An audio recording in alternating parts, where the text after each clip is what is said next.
नमस्कार, स्वागत है आप सभी का ताज न्यूज में और आपके साथ मैं हूं मोनिका ग्रोवर। बुलेटिन की शुरुआत करेंगे, लेकिन उससे पहले एक नजर डालते हैं सुर्खियों पर। नए साल के स्वागत के लिए ताज नगरी में उत्साह। होटल, मॉल, रेस्टोरेंट हुए सज धज कर धमाल के लिए तैयार।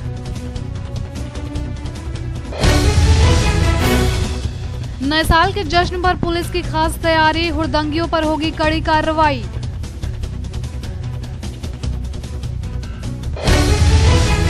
बसपा सुप्रीमो का जन्मदिन होगा यादगार। लखनऊ महारैली में बजेगा लोकसभा चुनावों का बिगुल।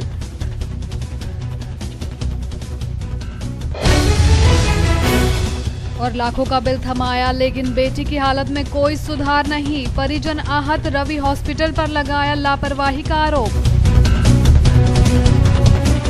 और अब खबरें विस्तार से। नए साल को पूरा देश जहां जश्न में डूबा होता है, तो वहीं कुछ शरारती तत्व हो हल्ला कर इस जश्न में खलल डाल देते हैं, तो कई बार शराब के चलते विवाद भी हो जाते हैं। इसी को ध्यान में रखते हुए नए साल के जश्न में रात भर हंगामा करने वाले लोगों पर पुलिस प्रशासन शिकंजा कसने की तैयारी कर रहा है। साथ ही हंगामा करने और शराब पीकर हो हल्ला मचाने वाले लोगों पर भी पुलिस की पैनी नजर रहेगी, ताकि किसी भी वाद विवाद को रोका जा सके।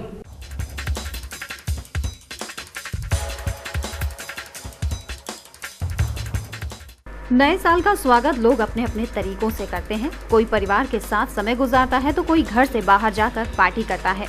लेकिन इस बार प्रशासन पार्टी के नाम पर उन लोगों पर पैनी नजर रखेगा जो शराब पीकर सड़कों पर बिना मतलब हो हल्ला मचाते हैं और आने जाने वाले लोगों को परेशान करते हैं। इतना ही नहीं, शराब पीकर तेज रफ्तार से गाड़ी चलाने वालों पर भी पुलिस की नजर होगी, ताकि किसी भी अप्रिय घटना को रोका जा सके। साथ ही चौराहों पर भी पुलिस बल तैनात रहेगा और बैरिकेडिंग कर हंगामा करने वाले लोगों से सख्ती से निपटा जाएगा। 31 को नाइट में लेट नाइट तक पार्टी चलती है, क्योंकि 12 बजने के बाद सभी एक दूसरे को हैप्पी न्यू ईयर विश करते हैं। ऐसे में ड्रिंक एल्कोहल पार्टी भी बहुत कॉमन रहता है। तो इसी व्यवस्था को देखते हुए कि लोग जब पार्टी ख़त्म करके अपने घरों की तरफ जाएं, उस वक्त किसी भी तरीके की कोई खुरापात ना हो, बदमाशी ना हो या कोई एक्सीडेंट ना हो जाए, तेज़ गति से वाहन नहीं चलाए। इसको देखते हुए शहर में बैरियर लगाकर और पुलिस व्यवस्था तैनात की जा रही है, ताकि बैरियर रहे और ट्रैफिक स्मूथली व्यवस्थित होकर निकल सके और कोई भी तेज़ गति से वाहन ना चले। गौरतलब है कि पुलिस हर बार इस तरह के इंतजाम करती है, कहीं बैरिकेडिंग तो कहीं मुस्तैदी से तैनात पुलिस बल। लेकिन युवकों की टोली पूरी रात को हो हल्ला और हंगामा करते रहते हैं। पार्टी के नाम पर मानो उन्हें कुछ भी करने की जैसे छूट ही मिल जाती है। इस बार देखना होगा कि पुलिस कैसे इन लोगों पर शिकंजा कस पाती है। बहुजन समाज पार्टी लखनऊ महारैली में लोकसभा चुनाव का शंखनाद करेगी, जहां यूपी के अलावा अन्य प्रदेशों के बसपाई भी जमा होंगे। इस रैली को सफल बनाने के लिए बसपा नेता आगरा में जी तोड़ मेहनत कर रहे हैं। उनके मुताबिक रैली को सफल बनाने में आगरा की महत्वपूर्ण भूमिका होगी। लोकसभा चुनाव की होड़ से इस समय कोई भी दल अछूता नहीं है। इनमें बहुजन समाज पार्टी का आलम तो जैसे सबसे जुदा है। भाजपा कांग्रेस जैसी बड़ी पार्टी जहां अभी कई जगह अपने प्रत्याशी भी घोषित नहीं कर पाई हैं, तो वहीं बीएसपी ने साल भर पहले न केवल अपने प्रत्याशी घोषित कर दिए, बल्कि सुनियोजित तरीके से उनका प्रचार शुरू कर दिया है। और आसार है कि 15 जनवरी की महारैली में इसकी भी घोषणा हो जाएगी। 15 तारीख को हमारी पार्टी की राष्ट्रीय अध्यक्षा माननीय बहन कुमारी मायावती जी का 18वां जन्मदिन है। इस माननीय बहन जी के जन्मदिन पर जैसा माननीय बहन जी का निर्देश हुआ है कि पूरे देश से ये राष्ट्रीय साधना रैली रूप में हम लोग इस माननीय बहन जी के जन्मदिन को मनाएंगे। इसके लिए प्रत्येक विधानसभा से 5-5 हज़ार कार्यकर्ताओं की ले जाने की जिम्मेदारी मिली है। तो पूरे जनपद में हम लोग सेक्टर विधानसभा की बैठकें कर रहे हैं और जोरदार तैयारी कर रहे हैं। ये रैली अब तक हमारी जो रैलियाँ हुई हैं, उन रैलियों में सबसे ऐतिहासिक रैली होगी। इस रैली में शिरकत करने के लिए प्रत्येक विधानसभा से 5000 कार्यकर्ताओं का लक्ष्य निर्धारित किया गया है। संगठन के नेता बताते हैं कि हर विधानसभा से 25 बसों का टारगेट दिया गया है, जबकि इसे सुनिश्चित करने के लिए जिले के बड़े नेताओं को जिम्मेदारियां सौंपी गई हैं, जो अपने काम को अंजाम देने में पूरी ताकत झोंक रही हैं। बरेली में हुई सड़क दुर्घटना में एक बीटेक के छात्र की मौत हो गई। इस दुखद हादसे में 2 छात्र घायल हुए हैं, जिन्हें निजी अस्पताल में भर्ती करा दिया गया है, जहां घायलों की हालत नाजुक बनी हुई है। इस सड़क हादसे के बाद परिजनों का रो रो कर बुरा हाल है। बरेली में हुई सड़क दुर्घटना में एक बीटेक के छात्र की मौत हो गई। इस दुखद हादसे में 2 छात्र घायल हो गए, जिन्हें निजी अस्पताल में भर्ती करवाया गया है। जहां घायलों की हालत नाजुक बनी हुई है। फ्यूचर कॉलेज के बीटेक के छात्र आज पेपर देने के लिए नेशनल हाईवे 24 पर स्थित ANA कॉलेज जा रहे थे। तभी सीबीगंज थाना क्षेत्र में परसाखेड़ा के पास पीछे से आ रही DSM गाड़ी ने टक्कर मार दी, जिससे एक ही बाइक पर सवार 3 छात्र गंभीर रूप से घायल हो गए, जिसमें से एक छात्र रियाज की इलाज के दौरान मौत हो गई। इस सड़क हादसे के बाद परिजनों का रो रो कर बुरा हाल है। सुबह करीब 10 बजे यहाँ पे 3 छात्र आए थे जिनका सड़क दुर्घटना में बुरी तरह एक्सीडेंट हुआ था। उनमें से एक छात्र की तो ऑन स्पॉट डेथ हो गई थी, तो उसे तो यहाँ ब्रॉड डेथ हालत में लाया गया था, और बाकी 2 छात्र जिनके सर में गंभीर चोटें हैं वो अभी अस्पताल में भर्ती हैं। उनका इलाज चल रहा है और खतरे से बाहर। उत्तर प्रदेश के बाद अब देश में भी होगी समाजवादी पार्टी के नेतृत्व वाली सरकार, ये कहना है समाजवादी पार्टी के नेता और बरेली जनपद के विधायक शाहजुल इस्लाम का, जिन्होंने अपने आगरा प्रवास के दौरान ताज न्यूज चैनल से खास बातचीत की। उन्होंने सपा पर निशाना साधने वाली दूसरी पार्टियों को अपने गिरेबान में भी झांकने की नसीहत दी और अल्पसंख्यकों का हित सपा में ही सुरक्षित बताया। सपा विधायक के साथ उनकी शरीके हयात और बरेली से सांसद प्रत्याशी आयशा इस्लाम ने भी आवाम का आह्वान किया और साइकिल के समर्थन की अपील की।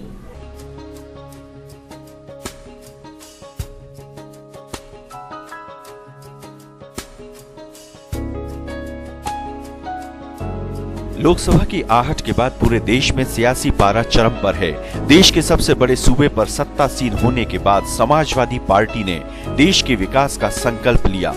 बरेली जिले से समाजवादी पार्टी के विधायक शाहजुल इस्लाम का कहना है कि मौका परस्त ताकतों को रोकने के लिए देश में आज समाजवादी विचारधारा की जरूरत है और मौजूदा समय में समाजवादी पार्टी उसका बेहतर विकल्प है। उनके मुताबिक लोकसभा चुनाव के बाद सपा एक बड़े दल के रूप में उभरेगी और नेताजी के नेतृत्व में तीसरे मोर्चे की सरकार बनेगी। प्रदेश के अंदर समाजवादी पार्टी की सरकार चल रही है और वो भी पूर्ण बहुमत पर सरकार चल रही है।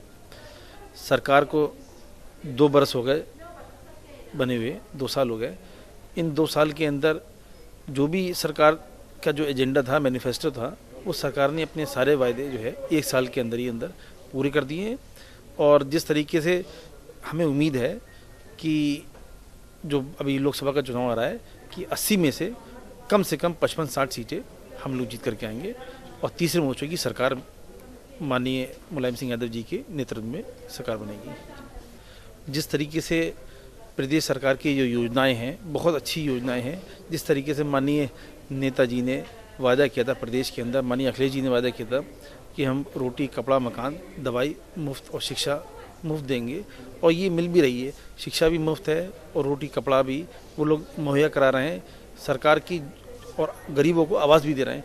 तो हमारा सरकार का मानना ये है, माननीय नेताजी का, माननीय अखिलेश जी का, CM साहब का, जिस तरीके से जो प्रदेश में योजनाएं चल रही हैं वो पूरे देश में हम लोग चलाएं। प्रदेश के अंदर लॉ एंड ऑर्डर मेरी नज़र में तो अभी बिल्कुल जुस्त दुरुस्त चल रहा है, कोई कहीं खामियां नज़र नहीं आ रही हैं। जहाँ पर भी अगर लॉ एंड ऑर्डर की कमी होती है, माननीय हमारे मुख्यमंत्री अखिलेश जी जो हैं सतर्क रहते हैं और तत्काल जो है वहाँ घटना स्थल पे भी जहाँ कोई परेशानी होती है घटना स्थल पे ही पहुँच करके कंट्रोल करने का काम करते हैं। सपा विधायक की ताज न्यूज के साथ हुई इस खास बातचीत के दौरान उनकी शरीके हयात आयशा इस्लाम भी मौजूद थी, जिन्हें समाजवादी पार्टी ने बरेली जिले से सांसद पद का प्रत्याशी घोषित किया है। नेताजी का आशीर्वाद पाकर वो भी काफी उत्साहित दिखी और उन्होंने पार्टी के साथ साथ जनता की उम्मीदों पर खरा उतरने का भरोसा दिलाया। अभी तक बरेली की जनता ने सबको देख लिया है। कुछ खास इतना ज़्यादा कुछ हुआ नहीं है, क्योंकि हमेशा इससे पहले बीजेपी या कांग्रेस को दिया इससे पहले अभी। तो अब इंशाल्लाह ताला जब हम सांसद बनेंगे तो बहुत कुछ बरेली के लिए करना है।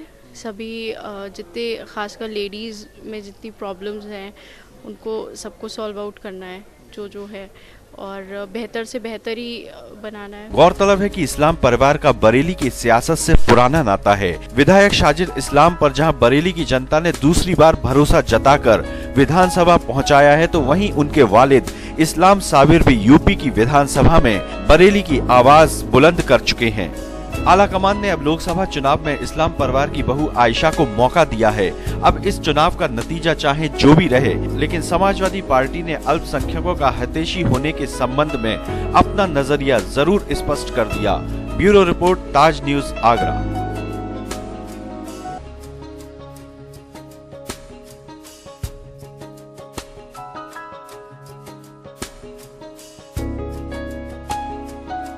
बेटी की तबीयत में सुधार न होने पर हरिपर्वत स्थित रवि हॉस्पिटल पर बच्चों के परिजनों ने हंगामा काटते हुए डॉक्टर्स पर लापरवाही का आरोप लगाया और बच्चे की हालत का जिम्मेदार भी ठहराया।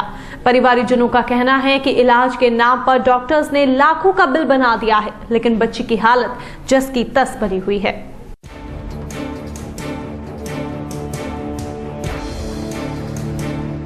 लोगों की जमा भीड़ और हंगामा करते परिजन। ये नजारा थाना हरिपर्वत क्षेत्र के दिल्ली गेट स्थित रवि हॉस्पिटल का है, जहां करीब 20 दिन पहले साइमा नाम की 10 साल की एक बच्ची को सिर में चोट लगने की वजह से भर्ती कराया गया था। परिजनों का आरोप है कि हॉस्पिटल के डॉक्टर रवि वर्मा ने बच्ची को 2 दिन में ठीक करने का आश्वासन दिया था और इलाज के नाम पर अब तक लाखों रुपए खर्च करा चुका है, लेकिन 20 दिन बीत जाने के बाद भी बच्ची की हालत में कोई सुधार नहीं है। इतना ही नहीं, बच्ची के शरीर में ऑक्सीजन से ही सांस चल रही है। अगर ऑक्सीजन निकाल दी जाए तो बच्ची में कुछ नहीं रहेगा। भाई की लड़की है, सैयदना के मेले वाले दिन छत पे से गिर गई, नीचे से ही, ज्यादा ऊपर से नहीं गिरी है। तो लाके डॉक्टर चामला किया, भर्ती कर दिया। चामला जी ने कह दिया कि इसको ले जाओ, मेरे बस से बाहर है। इनके यहाँ पे लेके आए इन्होंने। किन क्या लेकर आए थे? इसके रवि वर्मा किया, रवि हॉस्पिटल में। तो जब लेके आए तो इन्होंने भर्ती कर लिया। कहने लगा ये मेरी गारंटी है, मैं इनको ठीक करके दूंगा। इन्होंने ऑपरेशन का फौरन तुरंत पैसा ले लिया, इन्होंने ऑपरेशन कर दिया, सब कुछ ले लिया। इसमें ऐसी रूम में रखा, इन्होंने एक पैसे की दवाई चलाई, जबकि हमारी 5-5 हजार की 10-10 हजार की हमारी दवाई आई है। इनने एक पैसे की दवा नहीं खाई। और पुलिस वालों को हमने बुलाया तो पुलिस वाले भी पैसा खा गए। रोते रोते अपनी बच्ची की हालत बताते हुए बच्ची की मां ने बताया कि डॉक्टर रवि वर्मा ने बच्ची को होश में लाने के नाम पर कई चांटे मारे, लेकिन बच्ची को होश न आने के कारण बच्ची कुछ न बोल सकी। इतना ही नहीं, मेरी बेटी पिछले 20 दिन से बेहोश पड़ी है और डॉक्टर कुछ भी नहीं बता रहे हैं। जब मैं डॉक्टर साहब बच्चे सही होगी, आज सही होगी, फिक्र करो। 8 दिन में आँख खोल देगी, 12 दिन में आँख खोल देगी, 12 दिन साल 20 दिन हो गए, इन्होंने आँख नहीं खोली। कल भी डॉक्टर साहब आए, मैं बोली डॉक्टर साहब मेरी बच्ची किस हालत में बता दो, मुझे जो भी कंडीशन हो मुझे बता दो। बोले कि अरे क्या कंडीशन है इसकी, सही थे। उसको उठा के बिठा ला, धूसानी उसके पीठ पे इतने चाटे मारे, उसकी गर्दन ऐसी तेज नाम पीछे देखी कुछ भाई इधर की तरफ वो ऐसी हो गई, मैं रोने लगी। कोई भी नहीं था, मैं ही कर ली थी। ये इस हॉस्पिटल की कोई पहली घटना नहीं है। इससे पहले भी इस हॉस्पिटल में हंगामे होते रहे हैं, लेकिन मुख्य चिकित्सा अधिकारी ऐसे हॉस्पिटल को गंभीरता से नहीं ले रहे, जिसके कारण ऐसे हॉस्पिटल संचालक खुलेआम लोगों की जान से खिलवाड़ कर रहे हैं और इलाज के नाम पर सिर्फ और सिर्फ पैसा कमा रहे हैं। बहरहाल हंगामे की सूचना पर पहुंची पुलिस ने परिजनों और डॉक्टर्स के बीच सुलह कराने के प्रयास शुरू कर दिए हैं। अब बुलेटिन में खबरों का सिलसिला यूं ही जारी रहेगा, पर फिलहाल यहाँ पर वक्त है एक छोटे से ब्रेक का।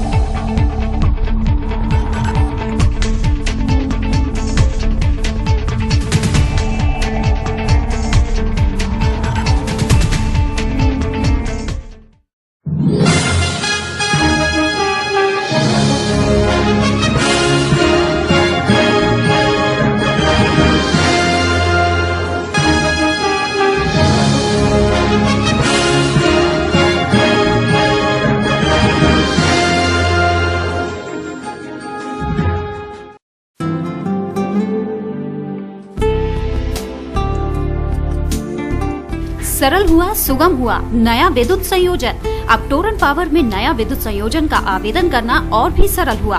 आप निम्नलिखित दस्तावेजों के साथ हमारे किसी भी ग्राहक सेवा केंद्र में संपर्क करें और शीघ्र नया संयोजन पाएं, जैसे ग्राहक द्वारा भरा हुआ आवेदन पत्र, परीक्षण पत्र, लाइसेंस, विद्युत ठेकेदार द्वारा प्रमाणित आवेदक का एक पासपोर्ट साइज फोटो, पहचान पत्र की प्रतिलिपि, यदि उपभोक्ता गरीबी रेखा के अंतर्गत है तो बीपीएल राशन कार्ड की प्रतिलिपि। जहां संयोजन अपेक्षित है उस जगह पर कोई बकाया राशि न होने का घोषणा पत्र 10 रुपए के स्टाम्प पेपर पर, अपेक्षित परिसर का स्वामित्व प्रमाण पत्र की प्रतिलिपि या उसके अभाव में 100 रुपए के स्टाम्प पेपर पर क्षतिपूर्तिबद्ध पत्र। यदि आवेदक उस परिसर का स्वामित्व नहीं है तो स्वामित्व प्रमाण पत्र के साथ मालिक द्वारा प्रमाणित अनापत्ति प्रमाण पत्र।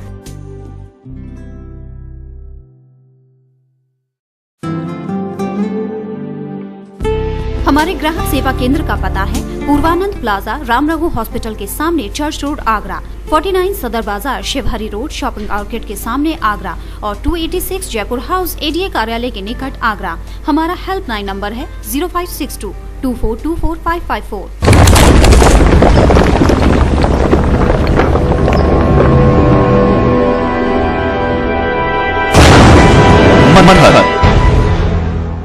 Gayatri Development presents Manhar Green Shire. Specifications: lush green park, green environment, spacious house with car park inside, wide road inside the campus, 24-hour water supply, according Vastu. Contact at 5th floor Raman Tower, Sanjay Place, Agra. Contact number 9219696623. Dot number 0562400437. विदरिया Ram ji गजक वाले आगरा ताजगंज की प्रसिद्ध शुद्ध घी से निर्मित व मेवा से भरपूर चीनी की स्वादिष्ट गजक। हमारे उत्पाद कुरेमा गुड़ की गजक, स्पेशल चीनी की गजक, स्पेशल गुड़ की गजक, मूंगफली की चिक्की, स्पेशल रबड़ी। संपर्क करें विदरिया राम जी गजक वाले, गल्ला मंडी के पास, ताजगंज, आगरा। तो खुदरा बुकिंग के लिए संपर्क करें 9368683276 और 9412264038।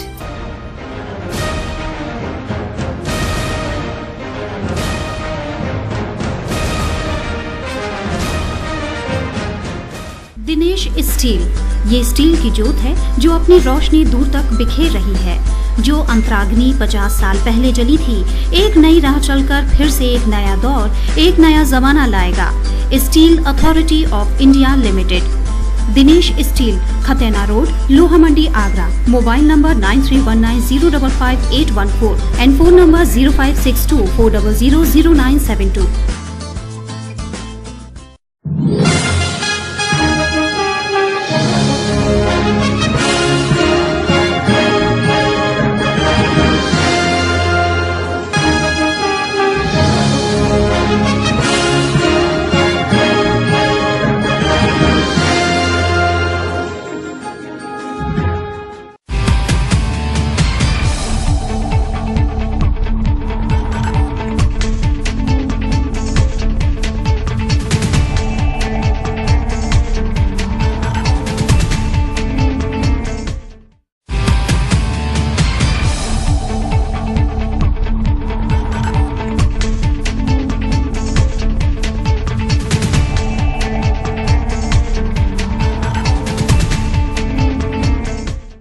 भारत सरकार ने आम आदमी की सुविधा के लिए आरटीआई यानी कि सूचना का अधिकार बनाया, जिसे अब तक पत्राचार के जरिए चलाया जा रहा था। डाक विभाग ने अब इस व्यवस्था को कंप्यूटरीकृत कर दिया है। अब कोई भी मेल के जरिए सूचना मांग सकता है और उसका जवाब भी मेल के द्वारा ही दिया जा सकेगा। आरटीआई यानी सूचना का अधिकार, जिसका प्रयोग करके कोई भी किसी भी सरकारी विभाग की योजना या अन्य की जानकारी मांग सकता है। इस सुविधा को सरकार ने आम आदमी की सुविधा के लिए जारी किया था, जिसे हर विभाग में पत्राचार के जरिए चलाया जा रहा है। लेकिन डाक विभाग ने अब इसको कंप्यूटराइज्ड कर दिया है। अब कोई भी घर बैठे नेट के जरिए किसी भी विभाग की जानकारी आरटीआई के तहत मेल से मांग सकता है और जानकारी लेने वाले को जवाब भी मेल पर ही मिल जाएगा। इससे पहले इस सुविधा को पत्राचार के जरिए चलाया जा रहा था, जिसमें जानकारी मिलने में काफी देरी होती थी। आरटीआई की सुविधा की तकनीक बदलने के बाद अब जानकारी मिलने में कोई देरी नहीं होगी। ताल फिरोज खां को प्रमुख स्मारकों की सूची में शामिल करने के लिए नगर निगम द्वारा इसकी सफाई का जिम्मा उठाया गया था, जिसे साफ करने के लिए नगर निगम ने 3 माह का समय मांगा था। लेकिन नगर निगम ने इसे चुनौती के रूप में लिया और महज 1 माह में ही इसकी सफाई कर इसे पूरा साफ कर लिया है। अब जल निकासी की जिम्मेदारी एडीए विभाग की है, जो जल्द ही इसका टेंडर निकालकर प्रक्रिया शुरू करने जा रहा है। ये है ताल फिरोज खां का मकबरा, जिसे प्रशासन विकसित कर मुख्य स्मारकों में शामिल करने की तैयारी में है, जिसे लेकर नगर निगम और एडीए ने संयुक्त रूप से इसे साफ स्वच्छ बना यहाँ नौकायन की योजना बना रहा है, जिसका पहले चरण का काम पूरा हो चुका है। अब इसकी अगली चुनौती है इस ताल का गंदा पानी, जिसके बारे में एडीए सचिव रविंद्र कुमार ने बताया कि एडीए अब जल्द ही टेंडर निकालने जा रहा है और जल्द ही ये प्रक्रिया पूरी कर ली जाएगी, ताकि इसे भी प्रमुख स्मारकों की सूची में शामिल किया जा सके। इसमें एक ये पर्यटन की दृष्टि से एक हम लोगों का संयुक्त प्रयास था एडीए और नगर निगम का। इसमें प्रथम चरण में उसमें जो कुछ जलकुंभी थी, प्लांट थे, उसको हटाने का काम था। नगर निगम ने उस काम को किया है। अब उसके बाद जो दूसरी उसमें बड़ी चुनौती है उसके पानी को निकालने का और उसके अलावा वहाँ पर कुछ और विकास करने का, वहाँ टाइल्स लगाने का, कुछ बेंचेस का है, लाइट लगाने का, ऐसा उसको बनाने का प्रयास है कि एक अच्छा पर्यटक स्थल निकल गया है। गौरतलब है कि इस ताल को साफ करने के लिए नगर निगम और एडी ने संयुक्त रूप से प्रयास किए थे, जिसमें पहले चरण का काम यानी इस पानी में कई फुट लंबी उगाई जलकुंभी को हटाना, जिसके लिए नगर निगम ने 3 माह का समय मंडलायुक्त से मांगा था, लेकिन निगम कर्मचारियों व अधिकारियों ने इसे महज 1 माह में ही साफ कर दिया और जल्दी एडीए भी इस गंदे पानी की निकासी कर इसका विकास कार्य कराने की बात कह रहा है। अगर ऐसा हुआ तो शहर का ये पहला ऐसा स्मारक होगा जहां आकर पर्यटक नौकायन का भी लुत्फ उठा सकेंगे। यमुना किनारा हाथीघाट स्थित एक मकान में काम कर रहे मजदूर बड़े हादसे का शिकार होने से बच गए। मकान के ऊपर बनी पानी की टंकी के अचानक ढह जाने से पूरा मकान ढेर हो गया। अचानक ढही टंकी से किसी तरह की जनहानि तो नहीं हुई, लेकिन इस हादसे के बाद से लोगों में भय व्याप्त है।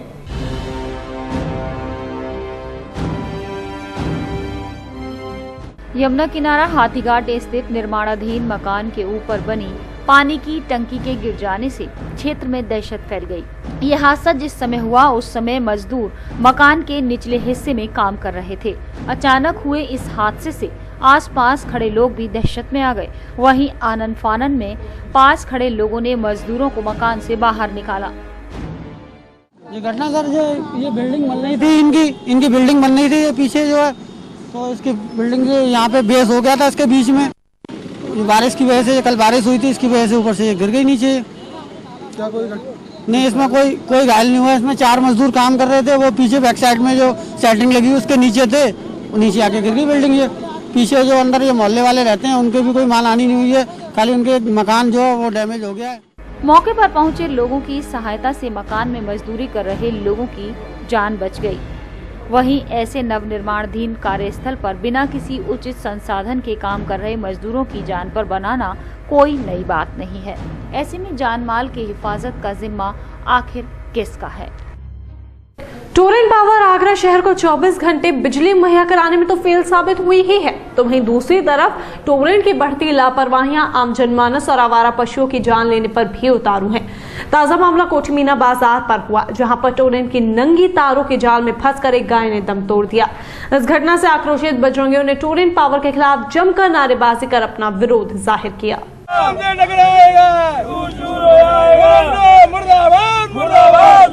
थाना लोहा मंडी स्थित कोठी मीना बाजार फील्ड में एक गाय टोरेंट पावर की लापरवाही की शिकार हो गई। शहर में विद्युत सप्लाई कर रही टोरेंट पावर के खुले पड़े बिजली के तारों की चपेट में आ जाने के कारण गाय की मौत हुई है। वहीं गुस्साए बजरंग दल के कार्यकर्ताओं ने मौके पर पहुंचकर टोरेंट पावर के खिलाफ जमकर आक्रोश जताया और साथ ही साथ टोरेंट पावर के खिलाफ सख्त कार्यवाही करने की मांग की। आज 10:30 बजे करीब ये गाय नंगे तारों की वजह से गाय मर गई। इसके 7 महीने का बच्चा इसके पेट के अंदर है और टोरंटो वाले कुछ भी सुध नहीं ले रहे हैं, अभी तक आए भी नहीं, आके चले गए, कुछ भी जिम्मेदारी की कोई बात नहीं कर रही है। और शहर में ये घटनाएं बहुत पैमाने पर हो रही है। आज जो घटना हुई है बड़ी दुर्भाग्यपूर्ण घटना है और इसके लिए मैं टोरेंट पावर की भर्त्सना करता हूँ। और आगरा की जनता में त्राय मची हुई है। पहले बहुजन समाज पार्टी ने, मायावती ने काफ़ी अच्छा एक अमाउंट लेकर के टोरेंट को यहाँ स्थापित कराया और जो इस समय बसपा की सरकार है उन्होंने कहा था कि हम सरकार में आते ही इस टोरेंट को यहाँ से भगाएंगे, वह भी मुकर गए और उन्होंने भी लगता है समझौता कर लिया मायावती की तरह टोरेंट पावर से। लेकिन यहाँ पर ऐसे हमारे माता की गौ माता है जिसके लिए हम जान विश्व हिंदुत्व के आदमी की बात करते हैं, तो इसीलिए कुछ लोग टोरंटो वाले जिनकी ये गाय मरी है उनके सौदेबाजी में लगे पड़े हैं। लेकिन हम ऐसा नहीं चाहते, हम चाहते रिपोर्ट हो जाए और उसके बाद में उसका पोस्टमार्टम हो जाए। इज्जत से जिस तरीके से गाय माता की पूजा होनी चाहिए उसी तरह से कार्य चलना चाहिए। वहीं घटना स्थल पर पहुंचे टोरेंट पावर के कर्मचारियों द्वारा बिजली के खुले पड़े तारों को हटाया गया, जिसके बाद गाय को वहां से उठाया जा सका। गुस्साए लोगों के मुताबिक जहां टोरेंट पावर की बढ़ती लापरवाहियों के चलते शहर में बिजली के कारण मरने वाले पशुओं की तादाद बढ़ती जा रही है, तो वहीं ये घटनाएं अब आम साबित हो रही हैं। लेकिन इसके बावजूद सुरक्षा के नाम पर टोरेंट सिर्फ एक सफेद हाथी साबित हो रही है। बहरहाल टोरेंट की लापरवाही के चलते जहां गाय के साथ ये हादसा हुआ है, वहीं किसी आदमी के साथ यह अप्रिय घटना घटती तो शायद अंजाम कुछ और ही होता। अब देखना यह होगा कि टोरेंट कंपनी अपने काम की ओर कब तक कितना सजग होती है, जिससे शहर में कोई बड़ी घटना आगे ना हो। और बुलेटिन में खबरों का सिलसिला यूं ही जारी रहेगा, पर फिलहाल यहाँ पर वक्त है एक छोटे से ब्रेक का।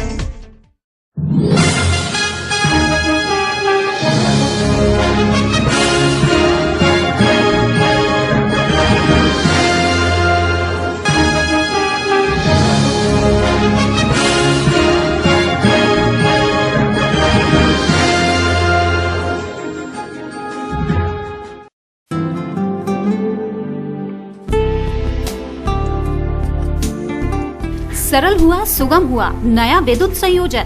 अब टोरेंट पावर में नया विद्युत संयोजन का आवेदन करना और भी सरल हुआ। आप निम्नलिखित दस्तावेजों के साथ हमारे किसी भी ग्राहक सेवा केंद्र में संपर्क करें और शीघ्र नया संयोजन पाएं, जैसे ग्राहक द्वारा भरा हुआ आवेदन पत्र, परीक्षण पत्र, लाइसेंस, विद्युत ठेकेदार द्वारा प्रमाणित आवेदक का एक पासपोर्ट साइज फोटो, पहचान पत्र की प्रतिलिपि, यदि उपभोक्ता गरीबी रेखा के अंतर्गत है तो बीपीएल राशन कार्ड की प्रतिलिपि। जहां संयोजन अपेक्षित है उस जगह पर कोई बकाया राशि न होने का घोषणा पत्र 10 रुपए के स्टाम्प पेपर पर, अपेक्षित परिसर का स्वामित्व प्रमाण पत्र की प्रतिलिपि या उसके अभाव में 100 रुपए के स्टाम्प पेपर पर क्षतिपूर्तिबद्ध पत्र। यदि आवेदक उस परिसर का स्वामित्व नहीं है तो स्वामित्व प्रमाण पत्र के साथ मालिक द्वारा प्रमाणित अनापत्ति प्रमाण पत्र।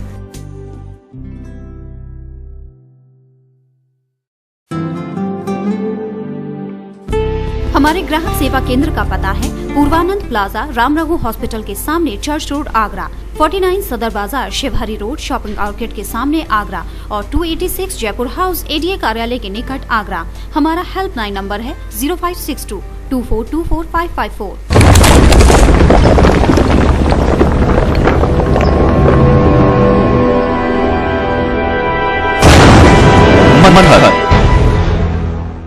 Gayatri Development presents Manhar Greenshire.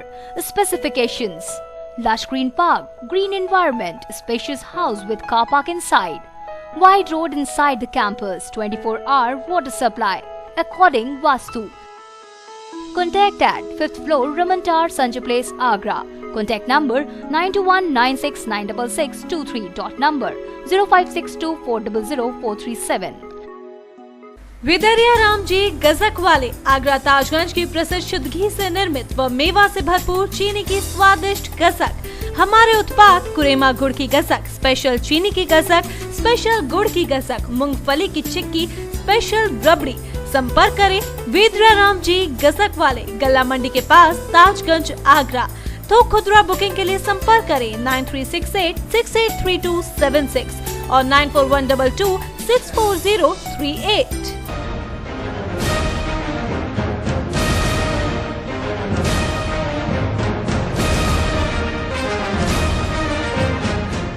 Dinesh steel, ये स्टील की जोत है जो अपनी रोशनी दूर तक बिखेर रही है।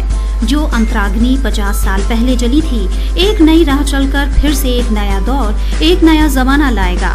Steel Authority of India Limited, Dinesh Steel, Khatena Road, Loha Mandi, Agra. Mobile number 9319055814 and phone number 0562400972।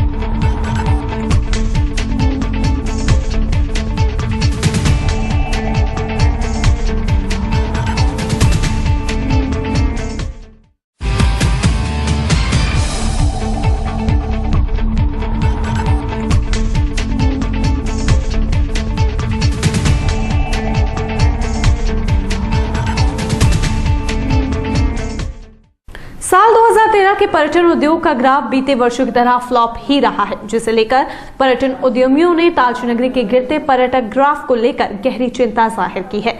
वहीं आगामी वर्ष 2014 में ताजनगरी में पर्यटक की अच्छी आमद होने की कामना भी की है, जिससे पर्यटन उद्योग को पंख लग सके।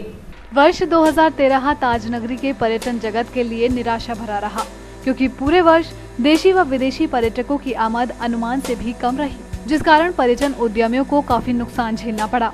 साथ ही इंटरनेशनल एयरपोर्ट को लेकर ताजनगरी के साथ किए जा रहे भेदभाव को भी पर्यटन उद्यमियों ने सुलहकुल की नगरी के लिए दुखद बताया। देखिए, 2013 में हमें पर्यटन की तरफ से उम्मीदें ज्यादा थी, वो इतनी अच्छी तरह उभर कर नहीं आई। पर 2012 से 2013 जेपी ग्रुप को बेटर रहा और मैं समझता हूं कि डोमेस्टिक टूरिज्म जो भारत का पर्यटक है वो ज्यादा आया है। तो हमारी कोशिश यही है कि आगरा को सिर्फ ताजमहल से ही नहीं जोड़े, बाकी चीजों से भी इसको जोड़ा जाए। 2013 पर्यटन उद्योग के लिए कोई अच्छा साबित नहीं हुआ है। अगर इसको दो भागों में देखें, domestic market and international market, जो लोगों का एक्सपेक्टेशन है, जो इंक्वायरियाँ आ रही हैं, अगर वो सब मैच्योर हो जाए तो हमें उम्मीद है कि 2014 बहुत समय के बाद एक नया रूप लेकर टूरिज्म का लेके आवेगा। भारत की शान ताजमहल और उसके शहर आगरा की हालत पर्यटकों की बेरुखी की एक बड़ी वजह बनी हुई है, क्योंकि ताजमहल जितना खूबसूरत है उतना उसे सहेजने वाला आगरा शहर नहीं, जिसका खामियाजा ताजमहल को तो उठाना ही पड़ रहा है। साथ में पर्यटन जगत से जुड़े उद्यमियों को भी ये नुकसान झेलना पड़ रहा है। आशा है कि आने वाला साल 2014 इनके लिए सौगात लेकर आएगा। बोदला सिकंदरा मार्ग पर तेज गति से आ रहे बाइक सवार ने ऑटो में टक्कर मार दी, जिसके कारण ऑटो चालक और उसके अंदर सवार महिला सवारी को गंभीर चोटें आई हैं। वहीं इस घटना के बाद बाइक सवार मौके से फरार हो गया।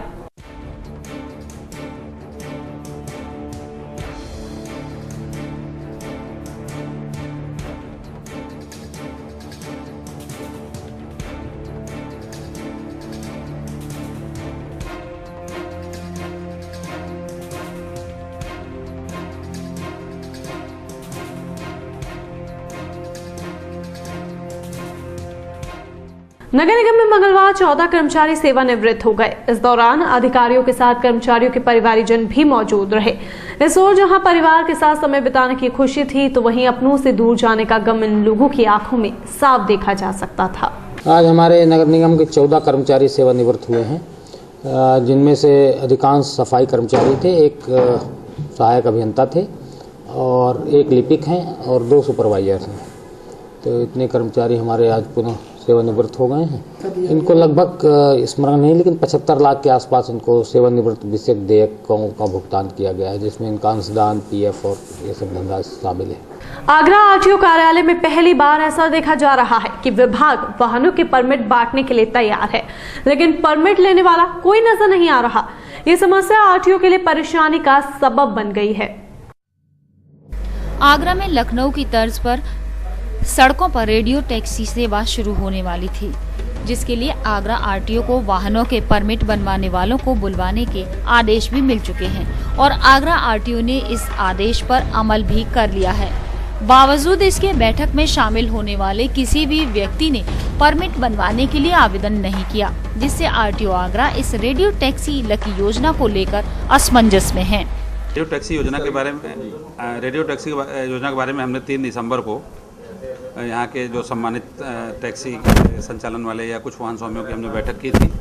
उसके पहले भी हमने रेडियो टैक्सी के बारे में समाचार पत्रों में भी विज्ञापन दिया था और उसमें लोगों ने ये कहा था कि हम 20 दिन में सोचकर आपको बताएंगे यहाँ, लेकिन अभी तक कोई उसमें टर्नअप नहीं हो रहे हैं, क्योंकि उसकी कंडीशन में वो उन लोगों का यही कहना है कि साहब ये बहुत, इसमें जो हम लोगों को 10 गाड़ी एक साथ लगानी है और जो 2 लाख रुपए की सिक्योरिटी है ना, ये हमारे लिए थोड़ा मुश्किल हो रही है। और यहाँ का जो व्यवसाय है वो ऑल यूपी या ऑल इंडिया गाड़ियों पर ज़्यादा है।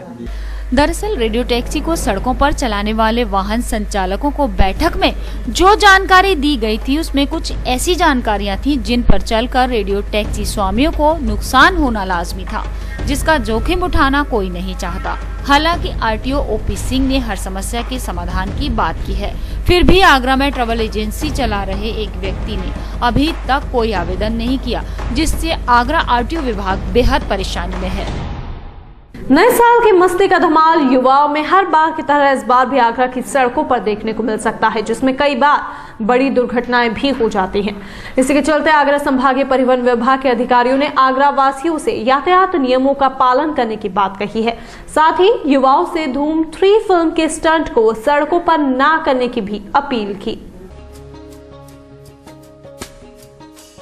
साल 2014 शुरू होने में बस कुछ ही घंटे शेष बचे हैं और इस इंतजार में कहीं बैठे होंगे आगरा के युवा, जो सड़कों पर नए साल की धूम मचाने निकलेंगे। लेकिन कभी कभी इस धूम में कई दुर्घटनाएं भी हो जाती हैं, जिसमें कई युवा अपनी जान से भी हाथ धो बैठते हैं। इन दुर्घटनाओं की पुनरावृत्ति न हो, इसके लिए आगरा आरटीओ विभाग के अधिकारियों ने आगरा वासियों से और खासकर युवाओं से सड़क के नियमों का पालन करने की अपील की है। आज नए वर्ष की इस पूर्व संध्या पर मेरी ओर से समस्त देशवासियों को, हमारे संभाग के सभी सम्मानित नागरिकों को, सभी बच्चों को हमारी ओर से हार्दिक शुभकामनाएं। और मेरी यही मनोकामना है, यही परम प्रभु परमेश्वर से प्रार्थना है कि नया वर्ष किसी भी घर में सड़क दुर्घटना से किसी तरह की कोई घटना ना होने पाए। और आपसे ये अनुरोध है कि जो 2 पहिया वाहनों के चालक हैं वो कृपया हेलमेट लगा के चलें। 4 पहिया वाहनों के चालक जो जिनको सीट बेल्ट अनिवार्य है वो कृपया सीट बेल्ट लगा के चलें और यातायात नियमों का पालन करें। अपनी गाड़ी के कागजों को जरूर अपने साथ रखें। धन्यवाद। जनपद के समस्त सम्मानित नागरिकों, स्कूली बच्चों, अभिभावकों, सबसे यह अनुरोध है कि ये नया वर्ष उनके जीवन को उल्लास और आनंद से परिपूर्ण रखे। इसके लिए कुछ जो हमारे नैतिक दायित्व हैं, क्योंकि हमारे पास फंडामेंटल राइट्स तो सबको पता है, फंडामेंटल ड्यूटीज़ के बारे में भी थोड़ा सा ध्यान देने की ज़रूरत है। हम अपने बच्चों को इस बात की एहतियात दिलाएं कि वो हेलमेट का इस्तेमाल करें। बच्चे अपने गार्जियंस से इस बात की रिक्वेस्ट करें कि वो सीट बेल्ट लगाएं। साथ ही साथ जो लोग मतलब मदिरा पान करके वाहन चलाने से अनुरोध किया जाएगा कि वो इस बात का ध्यान रखते हुए कि वाहन शराब पी के कतई न चलाएं। नया साल सभी के लिए खुशियां लेकर आता है, लोगों को जीवन में नई शुरुआत करने का मौका देता है। कुछ बुरी आदतों को छोड़ने और अच्छी आदतों को अपनाने के लिए लोगों को मौका मिलता है नए साल में। लेकिन आज के युवाओं ने इस दिन की तस्वीर ही बदल दी है। जिस दिन जीवन की बुरी आदतों को भुलाना चाहिए, उसी दिन उन्हें गले लगाते हैं और बाद में इसी की वजह से अपने जीवन को कभी कभी समाप्त भी कर लेते हैं। कभी कभी ऐसे अद्भुत नज़ारे देखने को मिल जाते हैं कि जिनके बारे में सोचना भी कल्पना ही लगता है। ऐसा ही एक नज़ारा था बैतूल के नेशनल हाईवे पर, जहां पायलट ने हवाई जहाज की लैंडिंग ही करवा दी। बैतूल में लोगों ने कुछ ऐसा देखा जिसकी उम्मीद कभी भी उन्होंने नहीं की होगी। एक पायलट ने अपने हवाई जहाज की लैंडिंग नेशनल हाईवे पर ही करा दी। दरअसल खराब मौसम और तेज हवा के दबाव के कारण पायलट को हवाई जहाज को हवाई पट्टी पर उतारने में खतरा महसूस हुआ। उसने सूझबूझ दिखाते हुए जहाज की सुरक्षित लैंडिंग नेशनल हाईवे 69 पर बने 4 लेन पर करवा दी। उद्योगपति सेम वर्मा के 3 सीटर सेना हवाई जहाज हमेशा की तरह आज सुबह 9 बजे निजी हवाई पट्टी से रूटीन की उड़ान भर रहा था। लेकिन जब हवाई जहाज को लैंड कराने के लिए पायलट हवाई पट्टी के समीप पहुंचा तो हवा के तेज दबाव के चलते हवाई जहाज डगमगाने लगा। हवाई जहाज की सुरक्षित लैंडिंग न होता देख पायलट ने हवाई जहाज को पुनः ऊपर उठा लिया और उसकी सूचना उद्योगपति सेम वर्मा को दी। सड़क पर हवाई जहाज उतारे जाने की खबर पूरे क्षेत्र में फैलते ही मौके पर लोगों का भारी जमावड़ा जमा हो गया और सूचना मिलने पर पुलिस ने भी हाईवे के दोनों तरफ वाहनों की आवाजाही रोक दी। काफी देर तक हवाई जहाज हवा में ही घूमता रहा। सड़क पर लैंडिंग की पूरी तैयारी होने के बाद पायलट ने विमान को सड़क पर सुरक्षित लैंड करा दिया। इस दौरान मौके पर मौजूद हर शख्स की सांसें रुक गई थी और बताया जा रहा है कि इस दौरान गंभीर हादसा भी हो सकता था, जिसमें पायलट की जान भी जा सकती थी।